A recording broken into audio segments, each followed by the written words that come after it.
Yesu nashimwe cyane muhawe umugisha n'uhoraho yari mu Jonisi nitwa Nadesha kava kure ndi murundi kazi nashaka dusanga indirimbo iri muri Cantique 121 ivuga ngo kera mu bugingo bwanje narahindagurika hamwe narakekeranya amazahandi nkizera amahoro yesama Aruta yo narinzi none ngendabona kuko ndinze kwizera mazambira kumwegera no gushimazane mejeje kumwizigira anyuzuza amahoro yesama Aruta yo narinzi none ngendahabona kuko ndinze kwizera. Yesu nashimwe cyane, Yesu nahimbaze. Iyi ndirimbo ni indirimbo nkunda cyane kandi irimwe amajambo meza. Ngo kera nkiri mu bugingo bwanje narahindagurika. Yesu nashimwe cyane.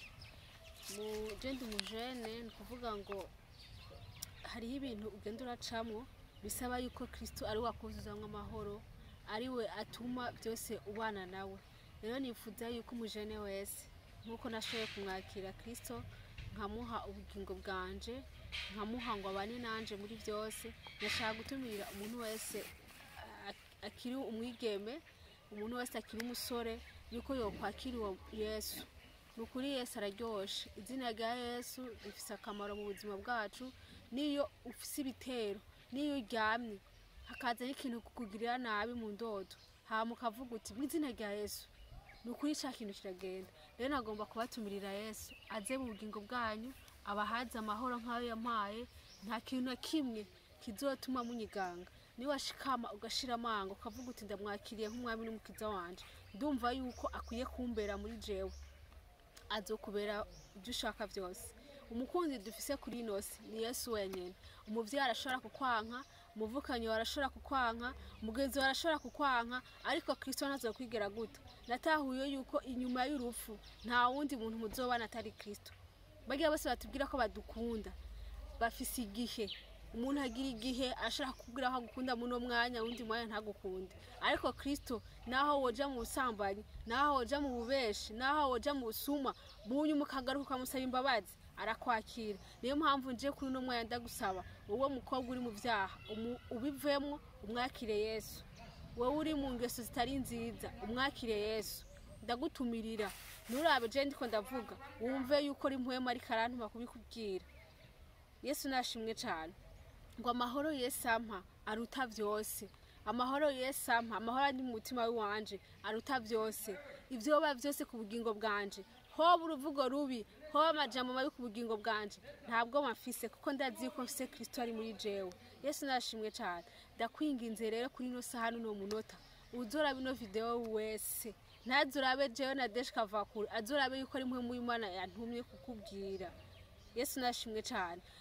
Ndashaka kubwira abakobwa batwara amada bakayakurayo, ntimuzobisubire. Warinzi ko ico cacu busambanyi umwana muri kavuke. Yesu nashimwe cyane. Ugiye mwana afise ivyo Imana yamuteguriye, nimba Imana yarinze mushira mu nda. Ndabwira mwe mu Imana azosanga umukobwa wese afise ico kibazo, ariko avuga ati ngira ndamwice, murekabeho. Tose twarabayeho. Suko twavutse mu bintu vyiza, ariko twarabayeho. Kristo amenya inzira akugirira, agucishamwo, akaguha ubuzima kandi ugasanga ubayeho neza. Yesu nashimwe cyane. Rero ndiko navuga ati amahoro Yesu ampa aruta ibindi byose umwana w'umuntu yompa. Yesu nashimwe cyane. Yesu ndamukunda, n'ubu ndumva no muvugira gushika ku rupfu rwanje. Nta muntu numwe azoshobora gutandukanya jewe na Kristo. Si papa si mama sabavukanyi si bande batumye ndamwakira. niwe wenyine yanyirondereye arampa kubaho gushika kuri ino saha. Rero ndabwira umuntu wese bari mu kibazo iki niki, yoba yabuze amahera y'inzu, yoba yagize accident akabona ko ubuzima bwapfuye nyene byanse, Imana irakubwira ngo iragukunda, ije kuguha amahoro, ije kukugirira neza. Yesu nashimwe cyane. Haleluya. Yesu nashimwe cyane. Numva no hoteli intege abantu bariko babona ubuzima bwanse. Aha iyo umaze kuvuka ku isi ubu ufise mission Imana yagutumye ku isi. Rero notumirira umuntu wese, numva mfise kushiramwo intego umuntu wese bari karaca mu kibazo. Nimba hari uvuga wari ko barakuvuga, ihangane. Nimba wabuze amahera y'inzu, ihangane. Nimba ibiriya na biriya biriko biraza bisurirana hirya no hino ubona vyanse, ihangane. Kristo ari kumwe nawe. Musaba amahoro, musaba kwizera, musaba kwihangana, azobishitsa. Igihe kigeze uzokwisanga byose byaheze. Yesu nashimwe cyane. Rero iyi ndirimbo ndayikunda cyane. Niyo mbyutse nkayivyukiramo mba numva umenga hari intsinzi, hari ikintu Imana itumye njabuka. Kuri ino si nta muntu numwe atagira ikibazo. Nushaka uba ufise amahera, nushaka uba uri umukene, nushaka ube ugendera mu ndege umwanya wose, atamahoro ufise byose ntibigenda neza. Ariko ufise amahoro muri wewe, n'abantu babona yuko uri umubosi, abantu babona yuko uri umutunzi, abantu bakubona yuko usa neza cyane. Kubera iki? Hariho icyo Imana yagushizemo.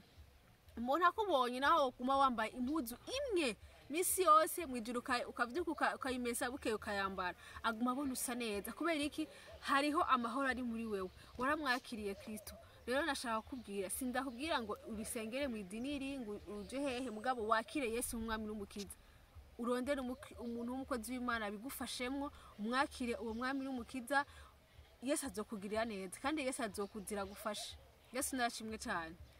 Guwa mpamagaye ngo ndamukorere, sinzo muvi inyuma atamaye ingero. Guwa mpamagaye ngo ndamukorere, ndumva kuri ino saha ntuhaguruka nkamukorera. Shobora kuba naragendeye mu bintu bitari vyiza, mugabo ndumva ino saha shaka kumukorera Kristo. Nta wundi muntu nabonye ankunda kuri ino satari. Naho noronka umufiance tukabana tutari kumwe na Kristo, ubwo rugo ntigomera neza.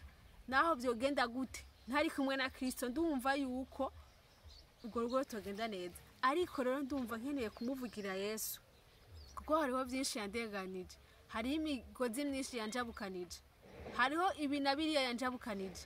Rero nawe musore ukiri mu rumogi, fata Yesu, mubwire uti ndakwinginze. Hariho abantu bipfuza kuva mu ngeso z'ubusambanyi, hariho abantu bipfuza kuva mu ngeso zo kunywa urumogi, kunywa ibiyaruramutwe, akumva yuko vyanse. Wewe genda umubwire uti Yesu ndakwinginze, ingo mu buzima bwanje. Naho uri wenyene mu cumba, umuhamagare, wumve yuko uri kumwe nawe, nukuradoza karazokugirira neza. Uzosanga ya nyota y'ubusambanyi yaheze, uzosanga ya nyota y'akabarego yaheze, uzosanga bya byaha byose wari urimo ugenda uriyambura kimwe kimwe, ugenda uriyambura kimwe kimwe. Yesu nahabwe icubahiro. Ndabinginze rero kuri ino saha munyumvire, muze kuri Yesu. Niwe wenyene aryoshe, niwe wenyene atanga amahoro, niwe wenyene byose. Ni waba ukenye amafaranga, kwa Yesu amafaranga arahari.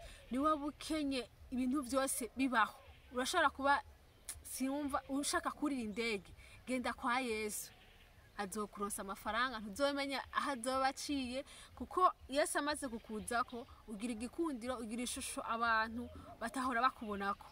Ukubonye wese akumva aragukunze, ukubonye wese akumva ashaka kugufasha, ukubonye wese akumva ashaka kuguhezagira. Ni kubera hariho Yesu wamwakiriye. Wewe genda mu cyumba cawe, cyangwa ugende urondera umukozi w'Imana, umubwire uti ndashaka kwatura gusa izina rya Yesu rize mu bugingo bwanje, ndashaka kwambara amaraso ya Yesu Kristo, ndashaka kubana nawe aho ngiye hose, mbane nawe, ivyo nkora byose mbane nawe, ampindura ngire musha, ankure ko karande y'umuryango, ankure ko amajambo mabi abagenzi banshizeko, ankure ko ibintu byose bibi byose umwasi yashizeko. Haleluya. Ndakumva yuko, ndumva yuko ibindi mwo menga hari umuntu biteramo. Yesu nashimwe cyane. Ndashaka mugende mwakire Yesu umwami n'umukiza, mwarahezagiwe. Amen.